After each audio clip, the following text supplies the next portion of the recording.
వెంకటేశ్వర స్వామి వారి పవిత్రతని మంట కలిపే విధముగా కూటమి ప్రభుత్వం ముంతాజ్ హోటల్, ట్రైడెంట్ హోటల్ అని ఇంటర్నేషనల్ హోటల్కి అనుమతులు ఇవ్వడం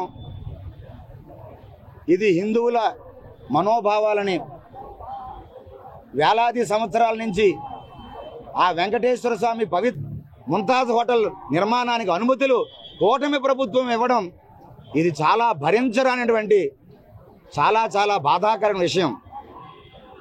సాక్షాత్తు అన్నమయ్య తపస్సు చేసిన ప్రాంతం, రామానుజుల వారు తపస్సు చేసిన ప్రాంతం, ఎంతోమంది ఋషులు, సాక్షాత్తు వెంకటేశ్వర స్వామి వారు కూడా ఆయన శేషాద్రిగిరి పర్వతం దిగి నడుచుకుంటూ అలిపిరిలో వారు పాదం పెట్టినటువంటి పుణ్యస్థలం. అటువంటి పుణ్యస్థలంలో మేమేమి అభివృద్ధికి మేము ఎప్పుడు ఆటంకం కాదు. నిజంగా మీరు హోటల్స్ పెట్టుకోవాలంటే ఎక్కడెక్కడో ఏదో వేరే ప్రాంతాల్లో పెట్టుకోండి, కానీ ఆ 7 కొండలు పుణ్యస్థలంలో ఈ హోటల్ నిర్మాణం చేస్తే మాత్రం హిందూ సమాజం చూస్తూ ఊరుకునేది లేదు. ఏ అఖండ మెజారిటీ హిందువులందరూ కూడా ఎన్నో ఆశలతో కూటమి ప్రభుత్వానికి ఇచ్చారో, మరి ముంతాజ్ హోటల్, ట్రైడెంట్ హోటల్ని తక్షణమే కూటమి ప్రభుత్వం రద్దు చేయకపోతే 7 కొండల పవిత్రతని నాశనం చేసేటటువంటి చర్యలు కానీ చేపడితే తక్షణమే హిందూ సమాజం బుద్ధి చెప్పడానికి సిద్ధంగా ఉందని కూటమి ప్రభుత్వానికి మేము మరీ తెలియజేస్తూ ఉన్నాం. మేము హితవు పలుకుతూ ఉన్నాం. తక్షణమే తిరుమలలో ప్రక్షాళన ఏదైతే అన్నారో అన్యమతస్థులు కానివ్వండి, లేకపోతే విఐపి దర్శనాల పేరు మీదుగా సామాన్యులకు ఇబ్బంది పెట్టడం కానివ్వండి, తిరుమలలో జరుగుతున్నటువంటి అపచారాలు కానివ్వండి, వీటన్నిటిపైన కూడా కూటమి ప్రభుత్వం చిత్తశుద్ధితో ముందుకు వెళ్ళాలి. అలాగే సనాతన ధర్మం అని పవన్ కళ్యాణ్ గారు పదే మాట్లాడుతూ హిందువులందరినీ కూడా ఒక ఆశ, హిందువులందరికీ ఒక భరోసా ఆయన మాటల ద్వారా కల్పిస్తూ ఉన్నారు. మాటల ద్వారా ఇస్తున్నారు తప్ప చేతల్లో మాకు ఎక్కడా కనిపించడం లేదు. అయ్యా పవన్ కళ్యాణ్ గారు, మీరు సనాతన ధర్మం అంటూ మీరు మాట్లాడడం ఎక్కడెక్కడో దేవాలయాలు తిరగడం కాదండి. మీరు రండి, తిరుమలకు రండి. మీరు తిరుమలలోనే, తిరుపతిలోనే మీరు వారాహి డిక్లరేషన్ ఇచ్చారు. హిందూ సమాజం ఎంతో నమ్మింది. కానీ మీరు మాటలకి చేతలకి అస్సలు పొందడం లేదు. సనాతనవాదినంటే తిరుమల తిరుపతి దేవస్థానానికి గుండు కొట్టడమా? తిరుమల తిరుపతి దేవస్థానాన్ని అపవిత్రం చేయడమా సనాతన ధర్మం అంటే? పవన్ కళ్యాణ్ గారు, దయచేసి మీరు ఒకసారి ఆత్మ పరిశీలన చేసుకోండి. ఈరోజు సాధు సంతులుగా, హిందూ సమాజంగా మేము మిమ్మల్ని అడుగుతూ ఉన్నాం. తప్పక మీకు చిత్తశుద్ధి ఉంటే, సనాతన ధర్మం మీద మీకు విశ్వాసం ఉంటే, ముంతాజ్ హోటల్ పెర్మిషన్లు టూరిజం మంత్రి మీ జనసేన కందుల దుర్గేష్ గారు మీ జనసేన ప్రాతినిధ్యం వహిస్తున్నారు.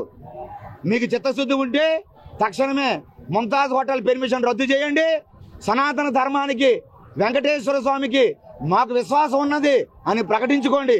లేదంటే మీ మాటలు కళ్ళబొల్లి మాటలుగా మిగిలిపోతాయి, చరిత్రలో విహీనం అయిపోతాయని మేము మరీ తెలియజేసుకుంటూ, సాధు సంతులుగా మేము ఆమ నిరాహార దీక్ష చేసినప్పుడు ప్రభుత్వం కూడా మాకు సమాచారం ఇచ్చి గత ఫిబ్రవరి 18న మాట్లాడుకుందాం రండి అని ఆమ నిరాహార దీక్ష విరమణ చేశారు. కానీ మాకు ఇంతవరకు ఏ చర్చలకి పిలవలే. ఇటువంటి తరుణంలో మన హిందూ ముద్దుబిడ్డ రామచంద్ర యాదవ్ గారు గతంలో ఎన్నో పోరాటాలు, నికార్సుగా హిందుత్వం కోసం, వెంకటేశ్వర స్వామి కోసం ఎన్నో పోరాటాలు చేసిన వ్యక్తి మద్దతుగా నిలిచి ఈరోజు తిరుమల పవిత్రత కోసం మనందరం కలిసి ముందుకు వెళ్దాం, పాదయాత్రగా వెళ్దామని వారు ఒక పిలిపివ్వడం జరిగింది.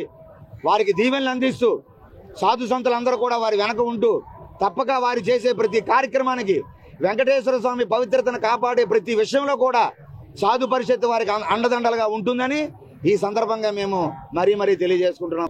ఎన్నో సంవత్సరాల నుండి తిరుమలలో ఉన్న సమస్యలపైన, జరుగుతున్న అపచారాలపైన, అవినీతిపైన, వ్యాపారాలపైన ప్రక్షాళన కోసము అనేక రకాలుగా అనేక మంది పోరాటాలు చేసినప్పటికీ కూడా తిరుమల తిరుపతి దేవస్థానం పాలక మండలి కానీ, ప్రభుత్వం కానీ ఏమాత్రం స్పందించకుండా అదే వ్యాపార ధోరణి, అదే రాజకీయ ధోరణితో ఇంకా అనేక రకాలైన అపచారాలు చేసే కార్యక్రమం చేస్తుంటే దీని మీద పాదయాత్రలు చేసిన, నిరాహార దీక్షలు చేసిన ప్రభుత్వ పెద్దలకు, తిరుపతి తిరుమల దేవస్థాన పాలక మండలి పెద్దలకు ఎంతమంది ఎన్నిసార్లు విన్నవించుకున్నా లెక్క చేయని పరిస్థితుల్లో ఈరోజు టీటీడీకి సంబంధించి, తిరుమలకు సంబంధించిన సమస్యలపైన అలిపిరి నుండి తిరుమల వరకు పాదయాత్రగా వెళ్ళి స్వామీజీలు, మాతాజీలు, సాధు పుంగవులతో పాటు స్వామివారి భక్తులతో కలిసి వెళ్ళి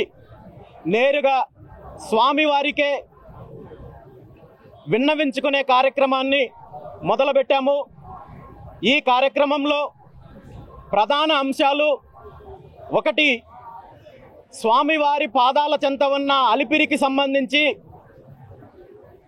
భూములు ఏవైతే ఉన్నాయో ఈ భూములను ప్రైవేటు వ్యక్తులకు, హోటళ్లకు, స్టార్ హోటళ్లకు కట్టబెట్టి స్వామివారి పాదాల చెంత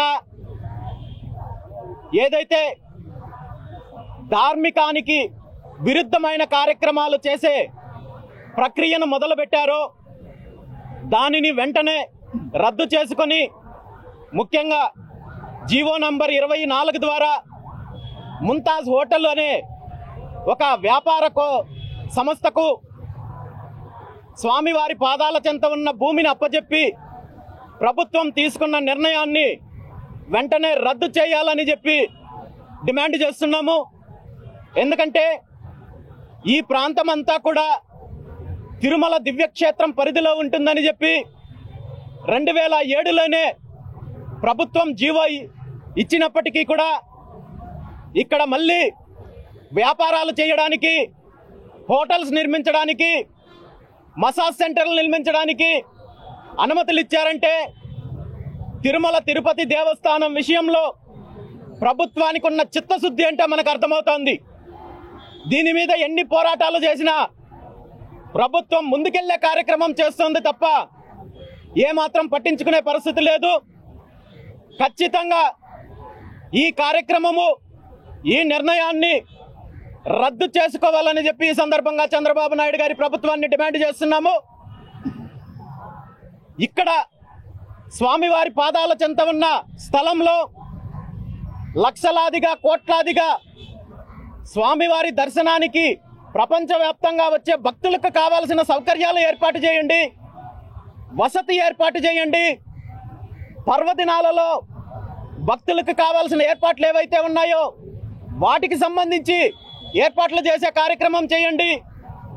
అంతేగాని మేము వ్యాపారం చేసుకుంటాం, హోటల్స్ పెట్టుకుంటామంటే చూస్తూ కూర్చుండే పరిస్థితి అయితే లేదు. మనం గత కొన్ని రోజుల క్రితం చూసాము. వైకుంఠ ఏకాదశి పర్వదినం సందర్భంగా స్వామివారి దర్శనానికి వచ్చే భక్తులకు జారీ చేసే టోకన్లు ఎక్కడో నగరం మధ్యలో ఉన్న చిన్న చిన్న స్కూల్స్, చిన్న చిన్న గ్రౌండ్లలో ఏర్పాటు చేసి లక్షలాది మంది భక్తులు వస్తే వాళ్ళకి ఏమాత్రం ఏర్పాట్లు చేయకుండా అక్కడ జరిగిన దురదృష్టకరమైన తొక్కిసలాట సంఘటన వల్ల స్వామివారి భక్తులు ఎంతమంది చనిపోయారో, దానివల్ల ప్రపంచవ్యాప్తంగా ఉన్న శ్రీవారి భక్తులు మనోభావాలు ఎంతగా దెబ్బతిన్నాయో మనం చూసాము. అలాంటి కార్యక్రమాలకు స్వామివారి పాదాల చెంత ఉన్న స్థలాన్ని వినియోగించకుండా ఈరోజు వ్యాపారం చేయాలనుకోవడము చాలా దురదృష్టకరమైన సంఘటన. ప్రభుత్వం వెంటనే ఈ నిర్ణయాన్ని వెనక్కి తీసుకొని శ్రీవారి భక్తులకు కావాల్సిన ఏర్పాట్లు, సౌకర్యాల కోసము ఆ స్థలాన్ని వినియోగించుకోవాలని చెప్పి ఈరోజు డిమాండ్ చేస్తున్నాము. అదేవిధంగా కూటమి ప్రభుత్వం అధికారంలోకి వచ్చిన తర్వాత తిరుమల తిరుపతి దేవస్థానంలో గతంలో జరిగిన అనేక అపచారాల గురించి సాక్షాత్తు ముఖ్యమంత్రి చంద్రబాబు నాయుడు గారే వెల్లడించారు. స్వామివారికి నివేదించే నైవేద్యంలో కల్తీ నెయ్యి వాడుతున్నారు, ఆ నెయ్యిలో నిషేధిత పదార్థాలున్నాయి, స్వామివారికి అన్యాయం జరిగింది, లడ్డూ ప్రసాదాల్లో కల్తీ నెయ్యి వినియోగించారు అని చెప్పి ప్రపంచవ్యాప్తంగా ఉన్న కోట్లాది మంది భక్తుల మనోభావాలను దెబ్బతీసే ప్రయత్నం జరిగింది. అయితే ఈ సంఘటన గురించి ప్రభుత్వ పెద్దలు ప్రస్తావించిన తర్వాత ఒకరి మీద ఒకరు రాజకీయ ఆరోపణలు, నిందలు మోపే ప్రయత్నం చేశారు తప్ప దీనికి శాశ్వతమైన పరిష్కారం అందించే దిశగా ప్రభుత్వం ఏమాత్రం ఒక్క అడుగు కూడా ముందుకు వేయలేకపోవడం దురదృష్టకరము. ఈ విషయంపై కూడా గతంలో పుంగనూరు నుండి తిరుమల వరకు పాదయాత్ర ద్వారా వెళ్ళి దీనికి శాశ్వతమైన పరిష్కారం కావాలి, తిరుమల తిరుపతి దేవస్థానం విషయంలో వెంటనే స్వంతంగా గోశాలను ఏర్పాటు చేసి ఆ డైరీ ద్వారా స్వామివారి నైవేద్యానికి కావచ్చు, భక్తులకు ఇచ్చే ప్రసాదానికి కావచ్చు, వినియోగించే నెయ్యిని వినియోగించాలని చెప్పి, ఇది కూడా ఒక ధార్మిక ప్రచారం కావచ్చు, ధార్మిక కార్యక్రమంలో భాగమని చెప్పి తెలియజేయడం జరిగింది. దానికి కావాల్సిన 1,00,000 గోవులను నేను సమకూరుస్తానని చెప్పి బాధ్యత తీసుకోవడం జరిగింది. దీనికి అవసరమైతే ఒకే చోట డైరీ ఏర్పాటు చేయడానికి టీటీడీకి ఇబ్బంది ఉంటే రాష్ట్రంలో ప్రతి జిల్లాకు ఒక డైరీ ఏర్పాటు చేయండి, దానికి సంబంధించిన భూసేకరణ బాధ్యత కూడా నేను తీసుకుంటానని చెప్పడం జరిగింది. చిత్తూరు జిల్లాకు సంబంధించి అవసరమైతే నా సొంత మామిడి తోట 25 ఎకరాలు టీటీడీకి ఇస్తానని చెప్పడం జరిగింది. ఇలాంటి ప్రక్షాళన కార్యక్రమాలు చేసినట్టయితే ప్రభుత్వ పెద్దలు, ముఖ్యంగా ముఖ్యమంత్రి చంద్రబాబు నాయుడు గారు శాశ్వతంగా చరిత్రలో నిలిచిపోతారని చెప్పడం జరిగింది. కానీ ఈ విషయాలు ఏవి పట్టించుకొని ప్రభుత్వము కేవలం తిరుమలలో రాజకీయం చేయడానికి, వ్యాపారాలు చేయడానికి చూస్తున్నారు తప్ప ప్రక్షాళన చేయడానికి ముందుకు రాలేదు. కాబట్టి ఈరోజు ఎన్ని పోరాటాలు చేసినా ప్రభుత్వం, పాలక మండలి స్పందించడం లేదు. కాబట్టి పాదయాత్రలుగా వెళ్లి స్వామివారికి నేరుగా విన్నవించుకునే కార్యక్రమానికి మొదలు పెట్టాము. మరిన్ని వీడియోస్ కోసం ఛానల్ ని సబ్స్క్రైబ్ చేయండి. లేటెస్ట్ అప్డేట్స్ కోసం వాట్సాప్ ఛానల్ ని ఫాలో అవ్వండి. ఆ లింక్ డిస్క్రిప్షన్ లో ఉంది.